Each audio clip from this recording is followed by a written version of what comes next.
This video is sponsored by Card Market, Europe's largest marketplace for all TCGs. Hello there, captains, and welcome to another sealed evaluation video. The pre-release event will take place between the 8th and 14th of March, and everyone will get a Wings of the Captain pre-release pack, along with a promo copy of Roronoa Zoro. The winner of the event will receive the same card, but with a winner stamp on it. In case someone is new here and wants to know the fundamentals about sealed format, I'm going to leave a card at the top, and also some helpful links at the description of the video. Feel free to check them out later. And now let's jump at the first core of the sealed event.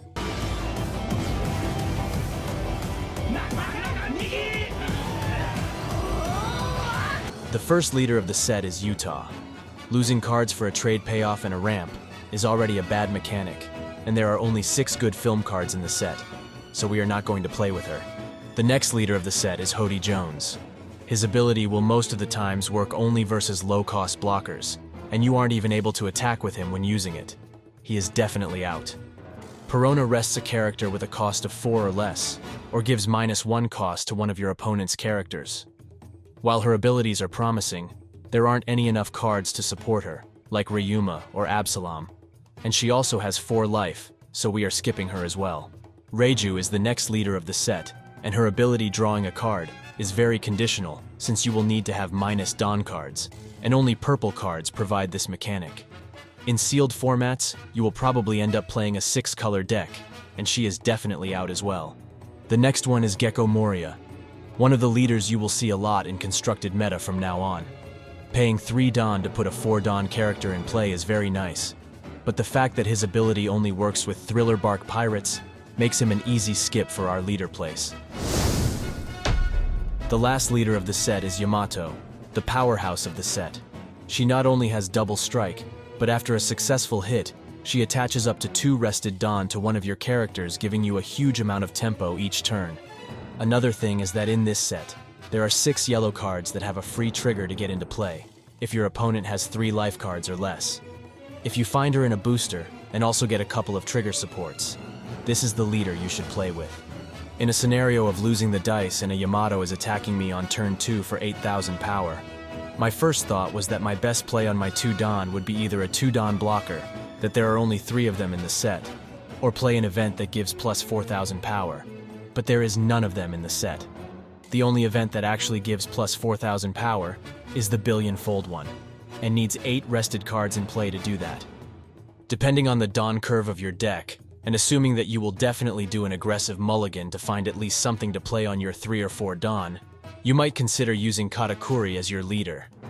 I find him being the best choice, since you can minimize the chances of getting wrecked from a trigger after a double strike, and if you put at the bottom a card like Denjiro, he might probably save the game. The other usual choices for a sealed format are leaders like Kid, that has an oppressive double attack ability for the late game, and Zoro, being able to get value when your board is spreaded with a lot of low Dawn characters.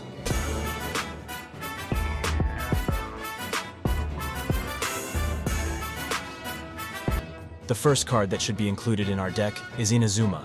4 Dawn for 5,000 power, and with 7,000 or more, they gain Banish. Works great with Yamato's ability using the 2 rested Dawn. The next card is Shanks.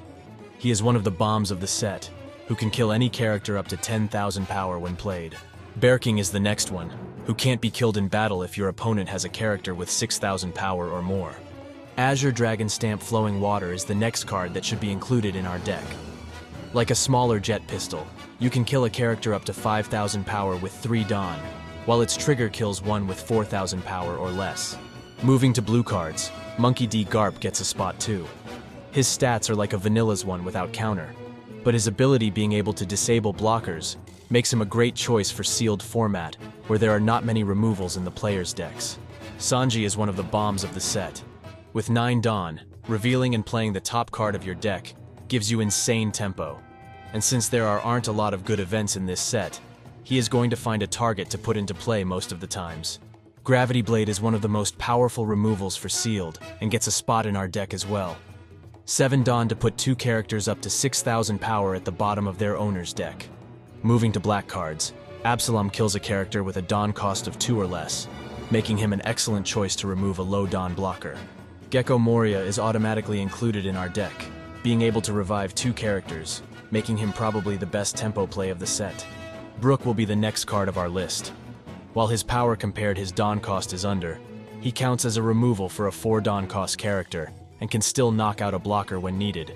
Arlong is one of the green cards that should be included in our deck, making an opponent's leader unable to attack for a turn, and his trigger can save your life by resting an opponent's attacker, or even a blocker, making you able to push for a lethal on your turn. Hody Jones is the best rush character of the set, being able to rest up to 2 of your opponent's characters or Dawn for a price of putting a life into your hand. Ryuma gets a spot in our deck too. He will be one of the cards that will be avoided to be attacked due to his on KO ability. The next card is Roronoa Zoro, and there is not much to say about him. If you manage and play him at 9 Dawn, your opponent will be dead on your next turn. The only card that can answer this beast in the set is Shanks with his on-play ability, and some other card combinations that we will talk about them later in the video. Billionfold gets a spot in our deck as well, being the only card that can give up to 4,000 power with 1 Dawn when you have 8 or more rested cards. Being able to either rest or KO a 6 Dawn rested character. You couldn't even kill my boredom gets a slot in our deck too. Zephyr nullifies all abilities and kills an opponent's character with 5,000 power or less. While his stats are under, he still counts as a removal, and we will put him in our list. Vinsmoke Reiju will be included as well. Even if we don't use a Germa leader or another minus Dawn ability, we can still play her at 10 Dawn and take the card advantage. All 6 yellow Wano cards that trigger when your opponent has 3 life or less are must-use cards as well. Onami is one of the cards that should be included too. With only 2 Dawn, you can give Banish to one of your leaders or characters. She works great if you are double swinging with Kid or a Yamato. The next 2 cards that should be in your deck are Momonosuke, and you're the one who should disappear.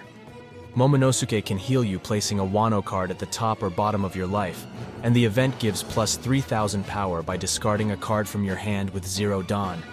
It also has Enel's ability as a trigger, healing you by trashing a card from your hand. In a scenario of having both of those copies along with a Hiyori setting cards on your life cards, you might consider playing Enel as your leader as well. The last yellow card that is a must-use is Reject. With 4 Dawn, you can either kill a 5 Dawn cost character, or deal the last point of damage at your enemy by adding the top card of your life to your hand.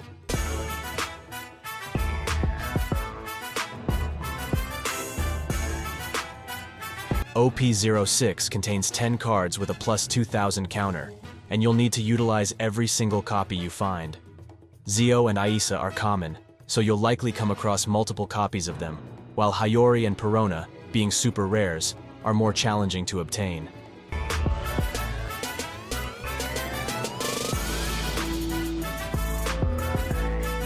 The set includes 9 blockers, and you'll need to utilize every playable one. Unfortunately, 3 of them are super rares, so obtaining them will require a big amount of luck. Speaking of them, the first one is Shiraya, whose base power matches that of your opponent's leader until the start of your next turn. This effectively means that even if your opponent attaches 10 Dawn to their leader, Shiraya's power becomes 15,000, and you can save him by spending 1 card on him. The next one is Aramaki, with an insane power of 8,000.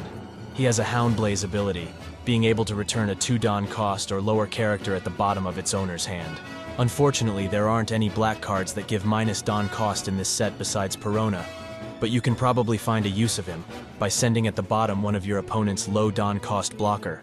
We talked about Momonosuke before, so we are moving at the next one, that is Borsalino. To activate his blocker ability, you will need to have 5 or less cards in hand, and besides that, he is one of the blockers that doesn't have counter, but you will still need to use him.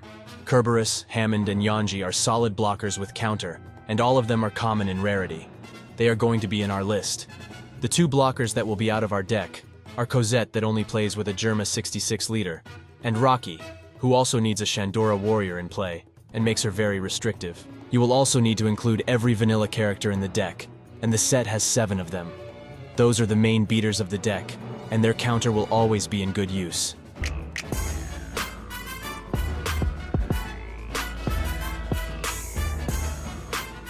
Moving to playable cards, these are the cards that have a slightly less value than the must-use ones. The first one is Douglas Bullet, that has a bit under stats than a 6 Dawn 8,000 power vanilla. However, if you are looking to fill your 6 Dawn cost characters, he is one of the cards we are going to use. The same rule applies for Top Musica as well. 5 Don cost for 6,000 power with a plus 1,000 counter on him. His activation will only work if you play Utah, so you will never going to use it. Kuzan can fill a 3 Don spot as well, since his attack power can hit an opponent's leader. You can also de-brick some non-counter cards from your hand when played. Sakazuki can remove a low Don cost blocker, and can be included in our list too. Pudding can mess with your opponent's card advantage, and you might play her after an opponent's Reiju play, or after taking a double attack hit to restore the card balance. You can use Hyuzu for his stats if you don't find a lot of vanillas to fit your 4 Don cost spots, or a Hatchin that has counter, but 1,000 less power than the previous one. Ichiji is a very nice fit for our deck for the late game drops, even if you don't have the -1 requirement.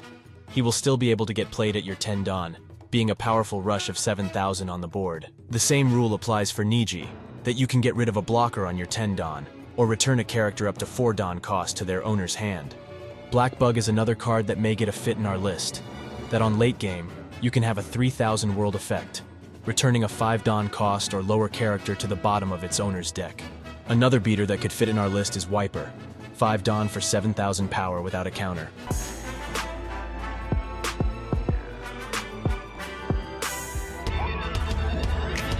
If you've constructed your deck but still have some spots to fill, there are certain cards that can create powerful combos.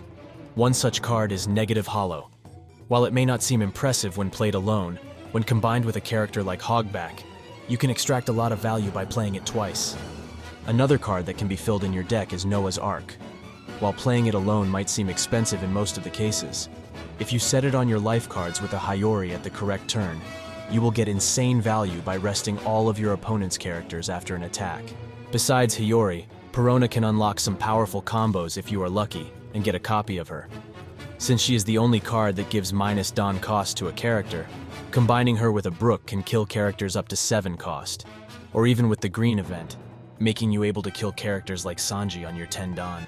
Raise Max is another filler card that can be combined with cards like Azure Dragon, make you able to kill high-power characters like Aramaki. While most of the bombs can't be answered due to their high Don cost, I would like to notice that Suru is one of the few cards that can deal with a Zoro play on a clean board, by trashing 2 cards from your hand when played. Even if your opponent will maybe cast him again on his turn, she might probably give you the time to push an attack, and make him spend his resources to other cards, if he isn't going to survive this extra delay. That was all for today, Captains. I hope you enjoyed the video, and I will look forward for your pre-release results in the following weeks. I will see you in the next episode.